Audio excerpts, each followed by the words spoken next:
Hey, welcome back to my 64 Falcon build, recreating my first car.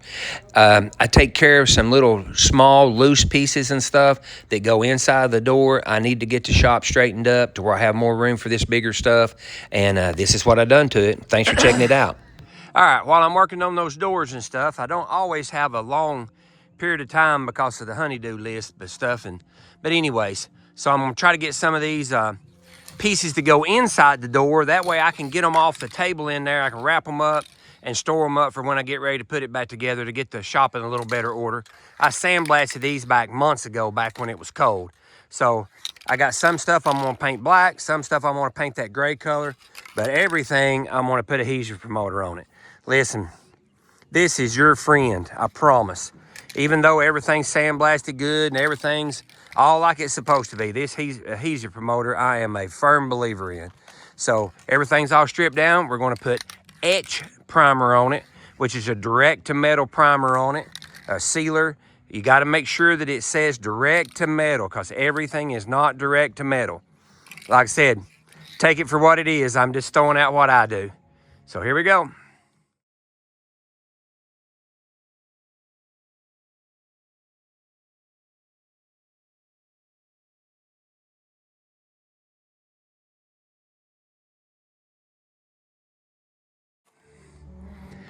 And just like that, I'm sure y'all know how to operate a spray can, and just like that, the stuff that I wanted underneath there is black.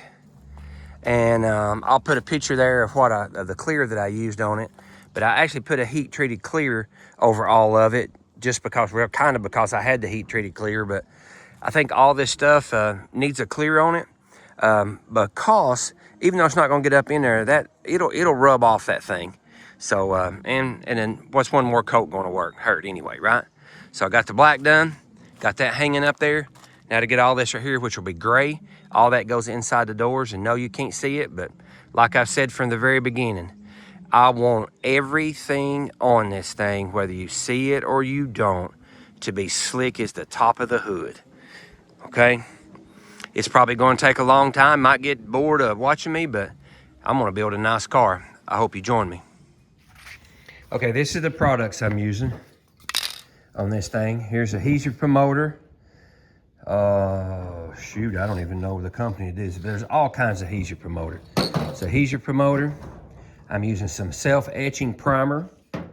I wouldn't recommend that on great big pieces, but little bitty pieces like this will be fine. This is the color I'm gonna put on it because it looks like original cast iron. How you say that, S-E-Y-M-O-U-R, but it's cast blast. I really like that. That was what was underneath this car, underneath of this car.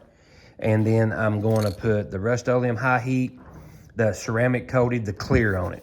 And like I said, the reason I'm putting the clear on it is it makes it a little more durable and it's easier to clean because, you know, I'm gonna be up and under that thing cleaning it, even though it's in the doors. So we're gonna make sure it all comes out pretty good, I hope. So now we just got to get out here. I've got everything all up here on my trusty little stand. Boom, how about that?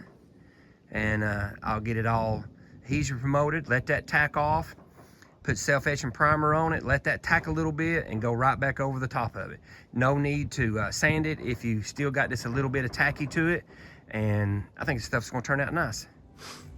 All right, adhesive promoter on it, let that dry. Self-etching primer, just a light dusting on that thing. Like I said, not gonna sand it or anything. Just putting a light dusting on that thing. And yes, I'm painting over these. The reason I am is because I'm gonna put new ones on it and I don't wanna have to clean all that paint off the shaft on it. So that's the reason I didn't do that. Rods, all that stuff like that. And part of this I gotta do on because I took some of the stuff out of the doors to make those old junky black doors work on the car. All right, so now we're gonna put the gray on it. Heck yeah, I'm getting there. And don't forget to shake it up good. This thing here is awesome, man. Look at that. Well, there's all the stuff for 1.5 of the doors because, like I said, the other part's in the one we're doing it, but I say it over and over. I'm touching everything.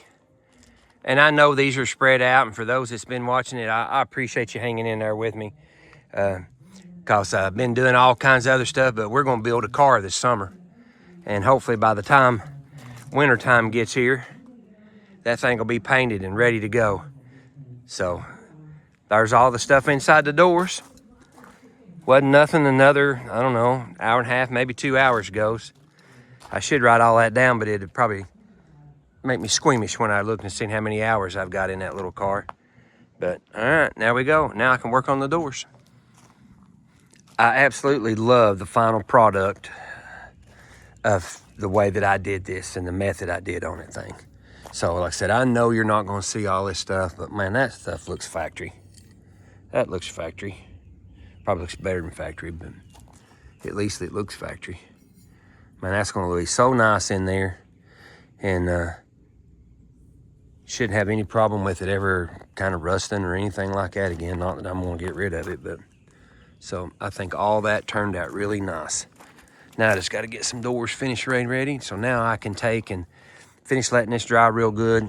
I'll wrap them up in some towels and stuff and store them, and I can get that stuff out of the way because they've been taking up a lot of space over here in the corner and junking everything up. So getting all that taken care of.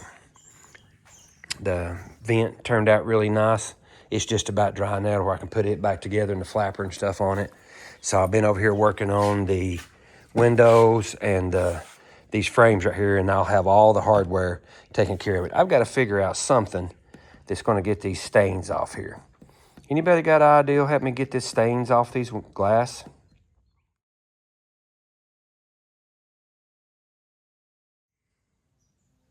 That's what I mean when I say I'm touching every piece. I like it. I like it too much, as this old guy I used to work with would say. And that goes under the dash. Hey, here at the end of the video is just some still pictures, just some plain old pictures to where you can see how well this all come out. Like I said, nobody's going to see it underneath there but me, but I want it every bit done. And this is another just simple, easy way without a paint gun and all that stuff like that and everything that you can fix these cars. So if you made it this far, I appreciate it. If you hadn't subscribed, I'd appreciate that. Leave me a comment.